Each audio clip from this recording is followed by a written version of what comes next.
Hello you guys, and welcome to Farm Flint. It's Tay here, and welcome to my kitchen slash lab. What we're going to be doing today is fermented garlic, and we're also going to do black garlic, which I'm doing for the first time. Fermented garlic I did a few times. I always make sure I have plenty of it for the winter season because it keeps the cold and viruses away. Now, don't get me wrong, fermented garlic you can really use all year round. I definitely recommend it. It's good for your immune system. Your body could use a very powerful, beneficial herb such as garlic. Now, for the black garlic, I've never prepared before. I'm excited. However, with the garlic that I'm using, it's local, so the roots are still on there. They don't cut them off, which I love because I can regrow if I want to. But for black garlic, we're not going to take the cloves out of the bulb. So I'm going to have to cut the roots off, okay? For fermented garlic, we're going to take the cloves out of the outer covering. We're not going to poke any holes in it. We're not going to cut the bottoms off. We're just going to pop them in a jar, and then we're going to complete the process. I have seen people poke holes in their garlic, and I've seen people cut the bottoms off. That's fine. I want to assume that it speeds up the process for the garlic to break down with the honey, because that's the two ingredients we're going to use today. And but for me, I like the process to go low, just slow as possible is fine. That's why the 21 days for the black garlic, because it's gonna take 21 days for the black garlic. Roughly, I've seen people say about like maybe 1 to 2 weeks to prepare for their fermented garlic. For me, it's a few months, and I'll show you an example 1 second. Okay, so this fermented garlic here, I had done 2 of these in May of last year, and as you can see, I finished one. And I started using that in, I believe, November, December, something like that. And you're talking May, June, July, August, September, October, November, 6 months before I even touched it. And so for me, that's great. I don't feel like I need the process to go any faster. If I wanted to, then I just prepare it earlier. But 6 months is good. Good for me. Even 3 to 6 months. Let's just say that. Okay, but there are other people that will tell you different, and that's totally fine. Okay, all right, so we're gonna get started. So I'm gonna do a little bit of prepping and cut off those ends of those garlics I'm gonna use. I have a dozen here.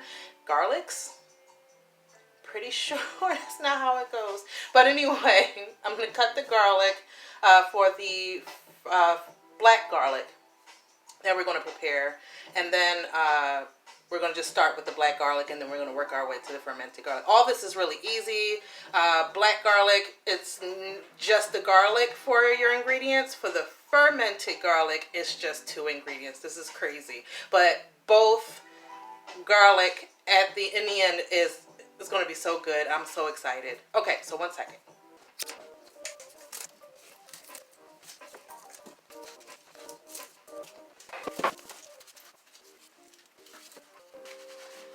Okay, so with the black garlic, it's actually fairly easy. I looked up I looked up a few recipes, and there's a few ways you can do this, but when I first had black garlic, the way the person told me that they made it was to wrap the garlic in plastic wrap first, and then to wrap it in aluminum foil. So that's what I'm going to do to all 6 of my garlic that I have for the black garlic.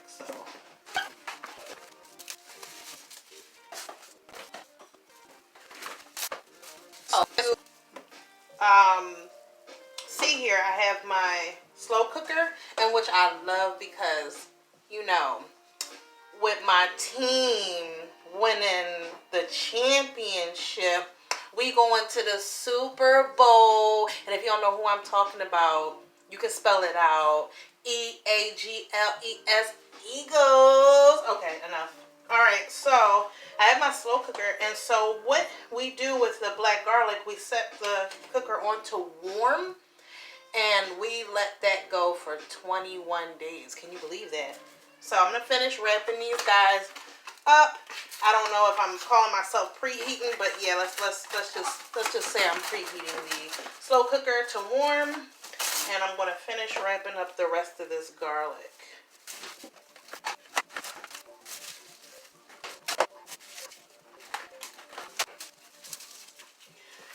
Okay, now that I have all my garlic wrapped in plastic, I'm going to go ahead and wrap them again, but this time with aluminum foil. I'm going to place each one into the slow cooker.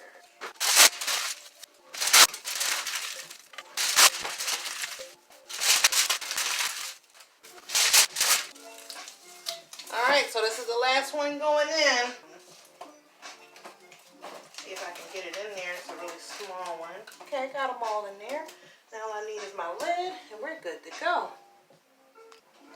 Alright, got my lid. I'm going to pop that on top. Today is January 31st, 2023, and I guess we'll be checking this out on the 21st of February. That's exciting. Alright, so let's just set that to the side. Move this out the way. Okay, so now we're going to work on the fermented garlic.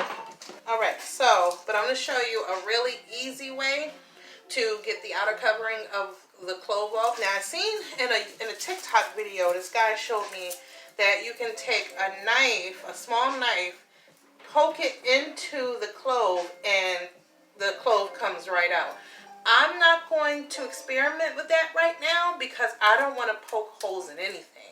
I've seen on the Food Network and the cooking show, and you know, all those networks where they take a knife and they kind of crack it with the knife. I was all down with that kind of garlic abuse until I figured out a much easier way that I think is safer because you don't need a knife to do it.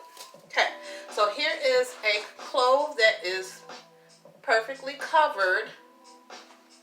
Okay, instead of peeling it, which would take forever, you want to concentrate on the bottom part because that's where everything is like held tight to hold it together.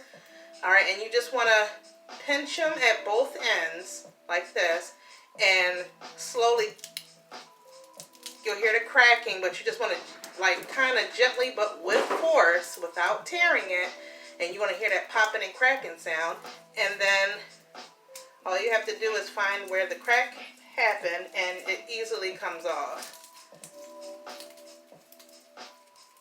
See? Whew. There you go. Right off. Show it again, that was a little complicated. Alright, so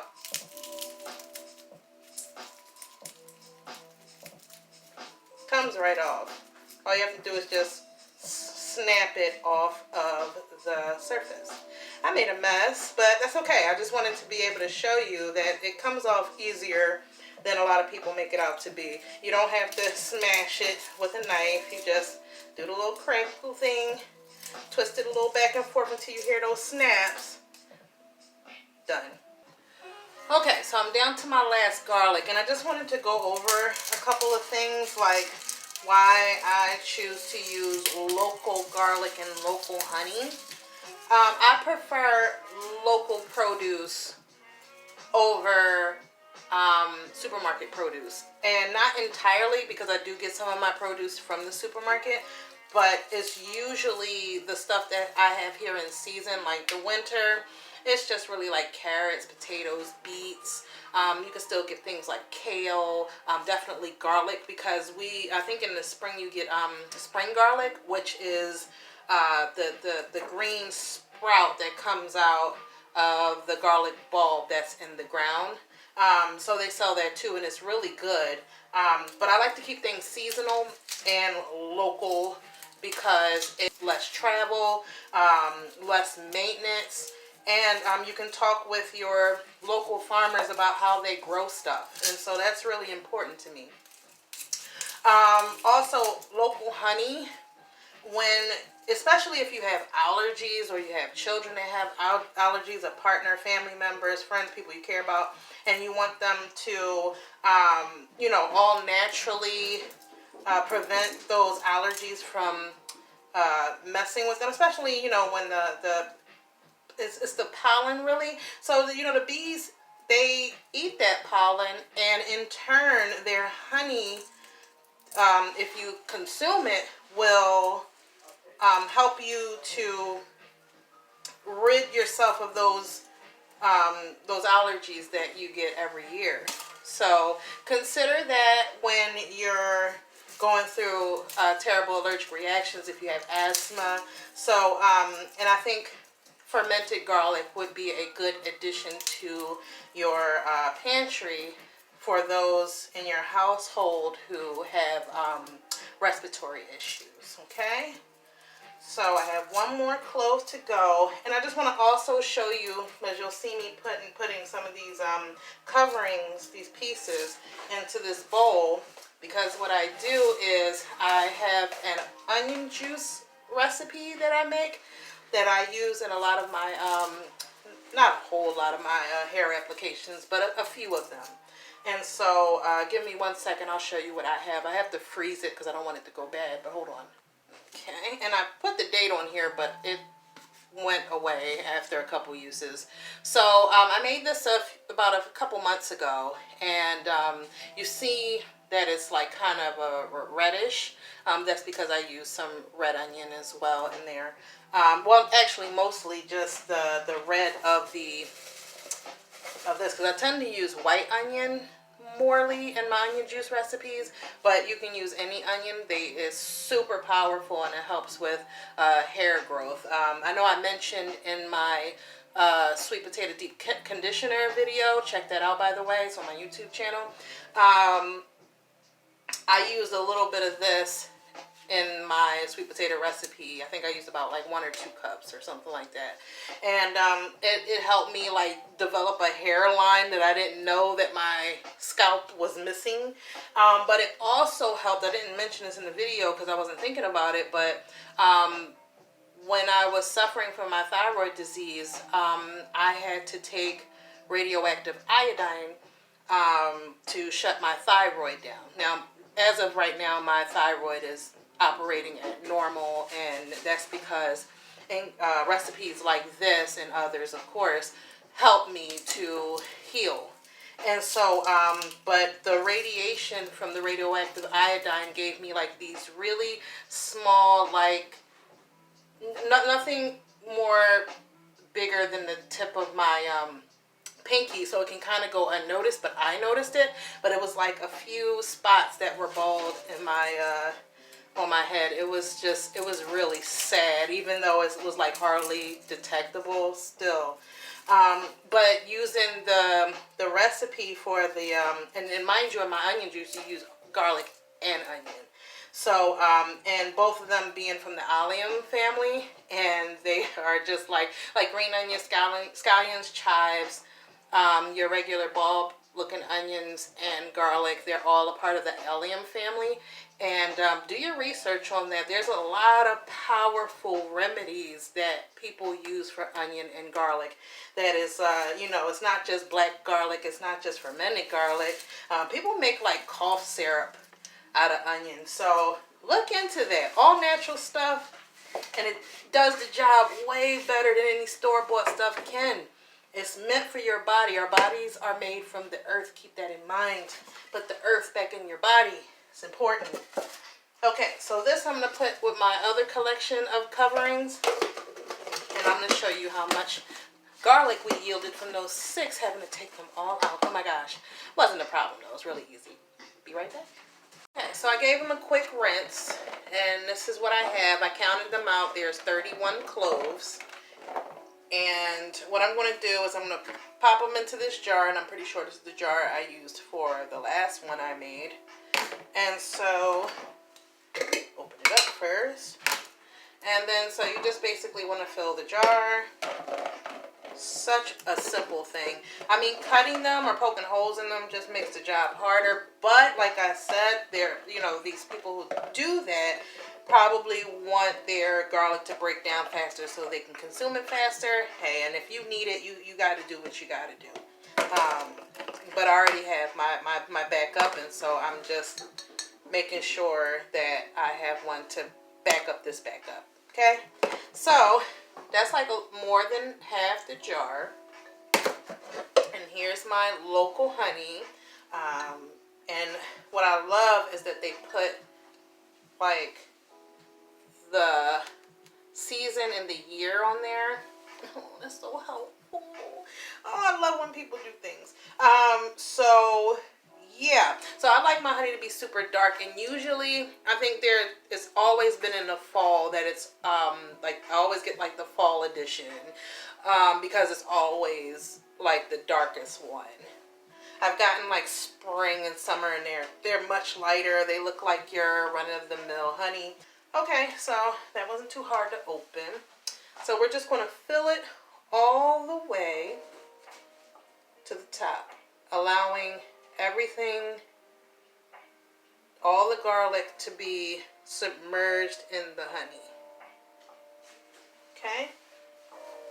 So take a look as it slowly oozes down. So as that goes all the way, let's see if that'll be enough. I don't think it will. Make the job easier for myself. Let's see what else I gotta put in there. Alright, so I just put a little bit more honey in there. I probably don't, but I am, because when it comes down to having to like burp your fermented honey, because fermented honey basically, one second, I'm sorry. Fermented garlic has plenty of microbes going on in there, and so pressure builds up in here. So every other day you want to be able to burp your jar, which is basically not opening it, but cracking it and letting the air seep out, and you'll hear it. Moreover, you'll smell it, because for the first couple weeks of you having to do that, usually after 2 weeks you don't have to do it anymore. Everything kind of calms down in there. But it is the sweetest smell of foot. Like if you've ever smelled like a foot that stunk back, every time you let that air out, that's what it's going to smell like. So brace yourself. But it's all good. It goes away really fast. Don't worry about it. It just might catch you off guard, and I got your back, okay? So I'm going to fill this up with a little bit more honey, because we want to fill it to the top. Well, not to the top, I'm sorry. Just submerged all the garlic. And the reason why I fill it to the top is because your garlic is going to float to the top. And I used to turn it upside down to try to make that not happen, when the best thing is just to fill it close to the top like this. Another thing is that this woman, and I believe it might have been, it was a short video, so maybe it was on like TikTok or something, I don't know. But the woman, she did everything that I did. I think she might have like cut her bottoms off or put holes in her garlic. And she was like, yeah, and when you have it all in your jar, just make sure every once in a while you stir it around. Don't do that. That's something maybe you can do after 3 weeks or a month when the pressure kind of goes down. But initially, no, it would be equivalent to shaking a bomb. You would have a glass bomb in your hand and you try shaking it up. I remember, like I said, I had it upside down, and I think I might have just turned it upright and put it away. And I walked away, thank God, because I've heard the biggest boom that I could have possibly heard in what was at the time my bedroom. In my bedroom closet that I made into a lab. But anyway, so something exploded, and I'm like, living in Philly, I know the difference between like something loud and dangerous versus what just went off in my room just now. But then the funk that followed, have mercy. I definitely had to calm myself down, because what I saw and what I smelled concerned me greatly. First of all, the jar didn't break, thank God, but the top flew somewhere, which could be, depending on how fast something moves, could have definitely hurt someone. Moreover, you could be covered from head to toe in honey, stinky foot smelling honey.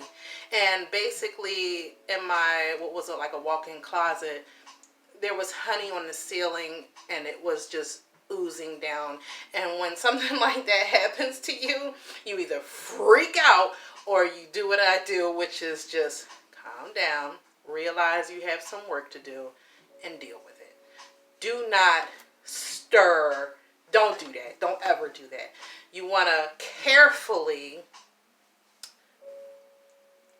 just open it a little bit, let the air seep out, you'll hear it, and then close it back up. Put it away every other day. Do that 2 weeks and you'll be fine. I want to say after about 3 months for me, but maybe in about a month or two, this will be ready. But we're going to check on it in 21 days. At the same time, we're going to check on our black garlic. I'm so excited! So, yeah, so I'll see you in 21 days, and we'll see how far our little edible science projects are going. And, yeah, so I'll see you soon.